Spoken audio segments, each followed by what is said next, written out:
नमस्कार, स्वागत है सभी दर्शकों का, अभिनंदन है सभी दर्शकों का एस्ट्रोटेबल.com पे। और एक विशेष परिचर्चा है जिस पे कि सभी का ध्यान आकृष्ट करना चाहूँगा।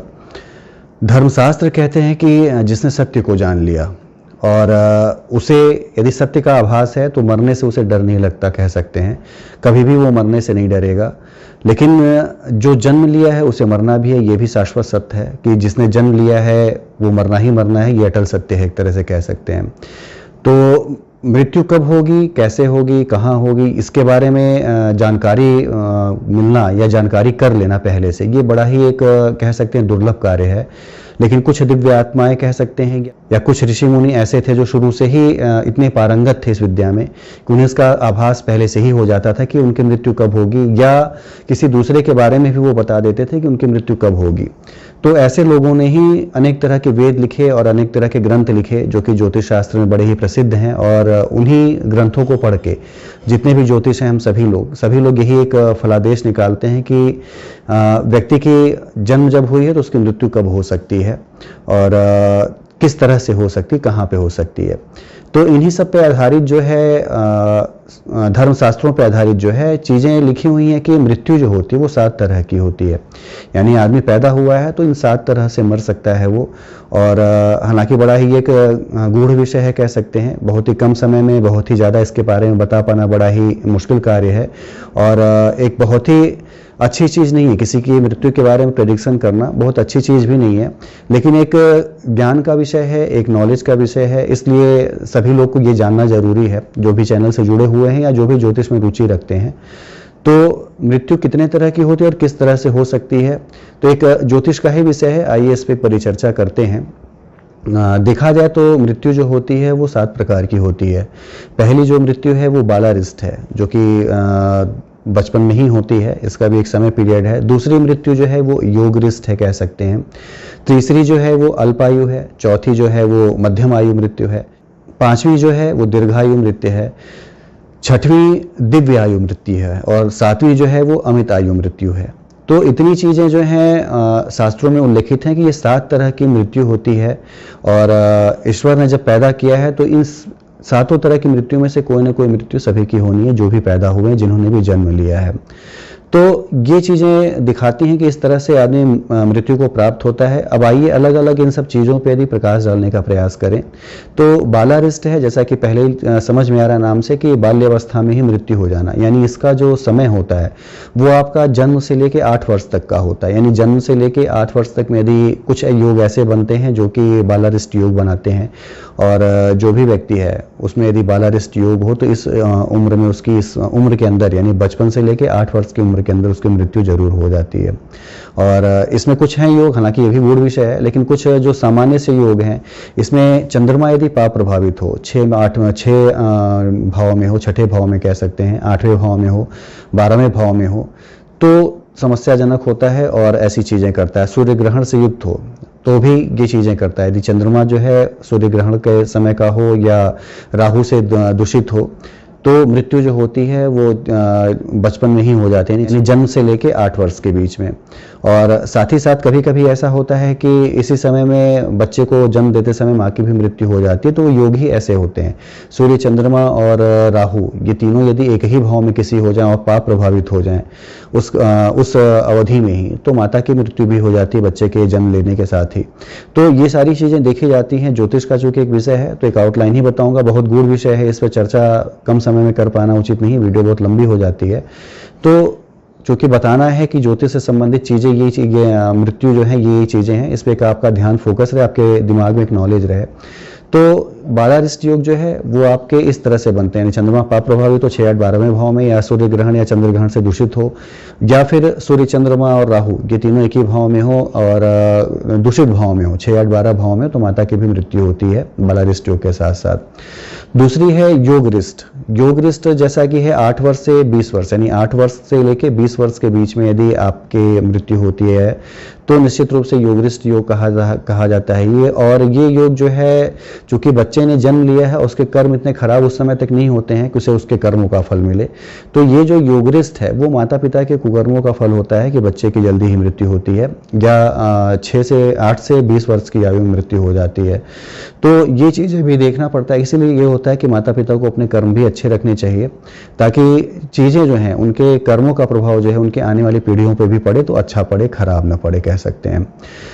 इसमें एक चीज़ है कि शनि जो है, ये यदि आपका बहुत अच्छा नहीं हुआ या क्रूर ग्रह हुआ, लग्न में हुआ, पाप प्रभावित हुआ, तो शनि को कहते हैं कि आयु लंबी करता है।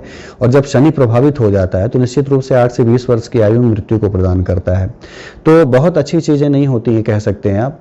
और ये जो योग होता है, ये मुख्यतः देखा जाए तो आपको अमावस्या के दिन, चतुर्दशी के दिन और अष्टमी के दिन ये ज़्यादा प्रभावित होता है। यदि इन दिनों में कोई बच्चे पैदा हुए हैं तो उनमें ये योग बन सकता है, यानी अमावस्या के दिन पैदा हुए हों, चतुर्दशी के दिन, या फिर अष्टमी के दिन पैदा हुए हों, तो योगारिष्ट योग से वो ग्रसित हो सकते हैं। और इसकी बताने के पीछे ये उद्देश्य होता है कि आपकी कुंडली में यदि इस तरह के कुछ योग बन रहे हों तो उसका एक इलाज कर सकते हैं। हालांकि जो प्रारब्ध में लिखा है वो तो मिलेगा ही, लेकिन एक उसका उपाय किया जा सकता है, उपचार किया जा सकता है, ताकि बहुत ज़्यादा उसके असर जो हैं वो थोड़े कम हो सकता है कि आपके किस्मत में और भी आगे जीना लिखा हो, तो चीज़ें जो हैं कम नुकसान करके आपको अच्छा फल दे सकें, ये चीज़ें हैं।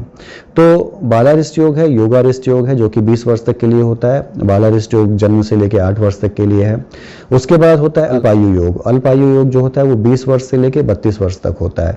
और देखा जाए तो वृषभ राशि, तुला राशि, मकर और कुंभ राशि, ये 4 राशियां ऐसी हैं जिनमें अक्सर ये योग मिलता है। यानी ये 4 लग्न ऐसे होते हैं या राशियां ऐसी होती हैं जिनमें कि ग्रहों के भाव इस तरह से बैठ जाते हैं कि बहुत ही अच्छा फल इनके लिए नहीं मिल पाता है। तो अक्सर आप देखेंगे कि इस लग्न या इस राशि से संबंधित लोग जो होते हैं वो थोड़े अल्पायु योग के होते हैं। यदि उनकी कुंडली में सूर्य मजबूत नहीं है तो, या शनि जो है वो पाप प्रभावित है तो ऐसा नहीं कि सारे वृषभ, तुला, मकर या कुंभ के लोग ऐसे हैं, लेकिन उनकी कुंडली को आपको देखना होगा, जिसमें कि सूर्य और शनि को देखना होगा कि किस तरह से मजबूत हैं या कहाँ पे हैं वो, तो ही पता चलता है कि क्या है। यदि अल्पायु योग है, 20 से 32 वर्ष के बीच की आयु योग है, तो उस पर एक प्रकाश डाल के उसका एक उपाय किया जा सकता है यहाँ पे। अष्टमी से चर राशियों में, चर राशियां जो हैं आपकी मेष है, कर्क है, तुला और मकर है, इसमें हो। और या तो अष्टमेश जो है वो द्विस्वभाव राशियों में। द्विस्वभाव राशियां कौन कौन सी हैं? मिथुन है, कन्या है, धनु है और मीन है। तो इन राशियों में यदि अष्टमेश हो तो भी अल्पायु योग बनता है। तो ये सारी चीज़ें चूंकि गुड़ विषय है तो मिलाना बड़ा जरूरी होता है। साथ ही साथ शनि और चंद्रमा ये यदि या तो एक स्थिर राशि में हो और एक जो है वो चर राशि में हो, या दोनों ही स्थिर राशियों में हो, तो भी इस तरह के योग बनते हैं। तो इसको एक मिलाना जरूरी होता है कि आपकी कुंडली में कौन से योग हैं, क्या हैं, किस तरह के हैं। साथ ही साथ अपने कर्म को भी अच्छा रखना होता है। चूंकि कर्म आपके अच्छे रहते हैं तो भाग्य निश्चित रूप से बदलता है, तो कर्म को अच्छा रखना बड़ा जरूरी होता है। मध्यम आयु योग को देख ले। मध्यम आयु योग जो होता है वो आपका 32 से लेके 64 वर्ष तक की आयु होती है। इसको कहते हैं मध्यम आयु योग है। ये जो है मिथुन लग्न और कन्या लग्न के लिए थोड़ा ज़्यादा कह सकते हैं कि सटीक बैठती है। ऐसे लग्न के लोग या ऐसी राशि के लोग जो होते हैं मध्यम आयु के ही होते हैं। यदि उनकी कुंडली में सूर्य और शनि बलवान नहीं है तो, सूर्य को कहा जाता है कि आपके शरीर को मजबूत करता है, वो कहीं से कमज़ोर है तो निश्चित रूप से इस तरह के फल दे सकता है, कह सकते हैं आप। और जो मध्यम आयु के लोग होते हैं उनकी अक्सर मृत्यु जो होती है वो जन्म स्थान से अपने दूर होती है, जो कि ज्योतिष शास्त्र बताता है। जितने भी ज्योतिष शास्त्र हैं उसमें आप मध्यम आयु के बारे में पढ़ेंगे तो अक्सर देखा गया है कि जो मध्यम आयु के लोग हैं, उससे पीड़ित लोग हैं, उनकी जो मृत्यु होगी वो जन्म स्थान से निश्चित रूप से दूर होगी। तो मध्यम आयु के लोग के लिए शनि और चंद्रमा ये दोनों भी मजबूत रहना बड़ा जरूरी है। यदि इसमें भी देखा जाए कि यदि शनि और चंद्रमा यदि चर और द्विस्वभाव राशियों में है तो निश्चित रूप से मध्यम आयु योग का प्रबल योग बनेगा और ये भी निश्चित रूप से प्रभावित करेगा। तो मध्यम आयु योग के लिए जो कि आपका 32 से लेकर 64 वर्ष तक है, इसको थोड़ा आपको समझना पड़ेगा और निश्चित रूप से कर्म अच्छे करने पड़ेंगे ताकि इस योग का यदि कोई दूषित प्रभाव है आपकी कुंडली में तो वो थोड़ा दूर हो या उसके प्रभाव जो हैं वो थोड़े कम हो। इसके बाद आता है दीर्घायु योग। दीर्घायु योग जो है 64 वर्ष से लेकर 120 वर्ष तक होता है। इसमें यदि लग्नेश सूर्य जो है वो बहुत ही मजबूत हो तो निश्चित रूप से ये बड़ा अच्छा फल मिलता है। और केंद्र यदि आपका जो है वो शुभ ग्रहों से दृष्ट हो, यानी बृहस्पति हो उसमें, बुध हो उसमें, शुक्र हो उसमें, तो ये बड़े ही अच्छे फल देता है। साथ ही साथ यदि आपका जो लग्न भाव है वो गुरु और शुक्र से दृष्ट हो कहीं से, तो भी आपकी आयु बढ़ जाती है कहते हैं। और चूंकि लग्न को मानते हैं कि आपका तनु है, आपका शरीर है, और वो यदि अच्छे ग्रहों से दृष्ट होता है तो निश्चित रूप से बड़े ही अच्छे फल मिलते हैं। शरीर आपका स्वस्थ रहता है और लोग की तुलना में बीमार आप कम पड़ते हैं। तो ये चीज़ें हैं। तो गुरु और शुक्र की दृष्टि हो, सूर्य आपका मजबूत हो, तो दीर्घायु योग होता है। और ऐसा व्यक्ति जो होता है वो 64 से 120 साल तक जीता है निश्चित रूप से। और ऐसे लोगों को जिनकी कुंडली में ये चीज़ें मजबूत हों, शिव के और विष्णु की उपासना जरूर करनी चाहिए, क्योंकि शिव और विष्णु जो हैं ये निश्चित रूप से दीर्घायु प्रदान करते हैं, अच्छे से अच्छे कष्टों से बचाते हैं। आपके बुरे से बुरे प्रभाव रहेंगे, बुरे से बुरे कष्ट रहेंगे, उनमें कहीं ना कहीं से आपको एक रास्ता देंगे, कहीं ना कहीं से आपको एक सुविधा देंगे कि आप अपने कार्य, जितने भी आपके कार्य हैं उसमें आप आगे बढ़ें। तो दीर्घायु योग के लिए शिव और विष्णु की उपासना बड़ी ही जरूरी है, निश्चित रूप से करना चाहिए। इसके बाद आता है दिव्यायु योग। दिव्यायु योग जो होता है बड़े ही कम लोगों को मिल पाता है। जो पुरातन ऋषि मुनि थे उनके लिए कहा जा सकता है कि उनको मिलता था, और ये अपने इच्छानुसार ये लोग जीते थे कह सकते हैं। यानी इनकी आयु जो थी 1000 वर्ष भी हो सकती थी, जो कि अब बड़े ही मुश्किल है, इस कलयुग में पाना बड़ा ही मुश्किल है। और ऐसे लोग जो थे वो जब तप, हवन, यज्ञ, अनुष्ठान ये सारी चीज़ें करते रहते थे। सांसारिक चीज़ों से इन्हें बहुत मतलब नहीं था, जो भी दिव्यायु के लोग थे। तो इनका जीवन भी बड़ा लंबा चलता था। और देखा जाए तो इनके कर्म ही ऐसे थे कि उनकी आयु बढ़े। खासतौर से यदि आपकी कुंडली में यदि चंद्रमा है और शुक्र है, बृहस्पति है, सूर्य है, ये सारे केंद्र में हो, और जितने भी पाप ग्रह हैं वो सारे 3, 6, 8 या 12 भावों में हो, तो इस तरह के योग बनते हैं। हालांकि ये बड़ा ही रेयर पाया जाता है, बड़ा ही मुश्किल काम है कि सारे पाप ग्रह जो हैं वो आपके 3, 6, 8 या 12 भाव में हो और केंद्र में सारे शुभ ग्रह हों। ये मुश्किल कार्य एक है। और अब वैसे लोग भी नहीं है जो कि जब तप और यज्ञ अनुष्ठान में बस ही अपने आप को लगाए हुए हैं और सांसारिक चीज़ों से कोई मतलब नहीं है।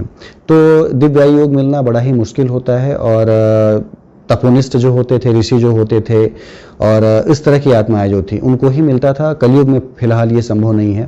तो दीर्घायु तक ही कलयुग में संभव है। हो सकता है बहुत से ऐसे लोग जो आज भी मिल जाते हैं 120 साल के, 130 साल के हैं, तो ये दीर्घायु हैं। लेकिन दिव्यायु योग वाले मिलने वाले बड़े ही मुश्किल हैं, बड़े ही रेयर हैं।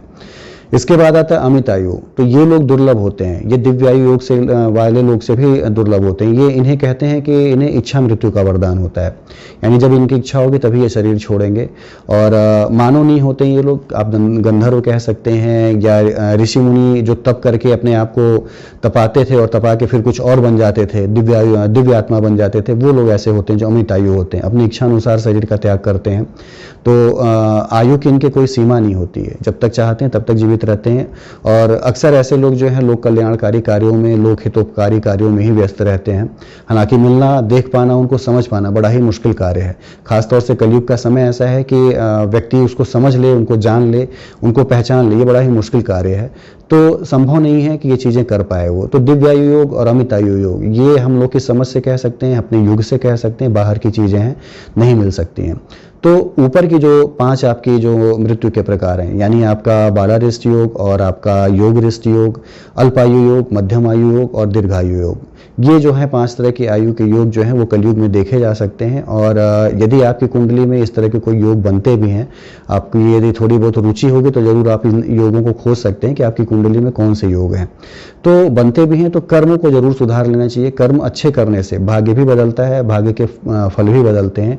पूर्व जन्म के संचित कर्म भी जो होते हैं उनमें भी कुछ ना कुछ परिवर्तन आता है। तो आयु बढ़ने के योग बनते हैं, आपके स्वस्थ रहने के योग बनते हैं, संसारिक जो दुष्प्रभाव है उससे लड़ने के योग बनते हैं। तो निश्चित रूप से आयु भी लंबी होती है। तो ये थी एक परिचर्चा सभी ज्योतिष की में रुचि रखने वाले लोगों के लिए कि मृत्यु के प्रकार कितने होते हैं और किस प्रकार की मृत्यु जो है उसका टाइम स्पान कितना है। इस पे एक विशेष परिचर्चा थी। तो उम्मीद है कि आप लोगों की समझ में आया होगा और आप लोग भी इसका लाभ उठाएंगे, जरूर इसको समझने का प्रयास करेंगे, एक नई जानकारी मिलेगी आपको। तो सारी चीज़ें करें। बाकी आपको इससे संबंधित या अपनी कुंडली से अन्य चीज़ें कोई समझनी हो तो निश्चित रूप से नीचे दिए नंबरों पर पूछ सकते हैं। समय के साथ उसके उत्तर आपको दे दिए जाएंगे।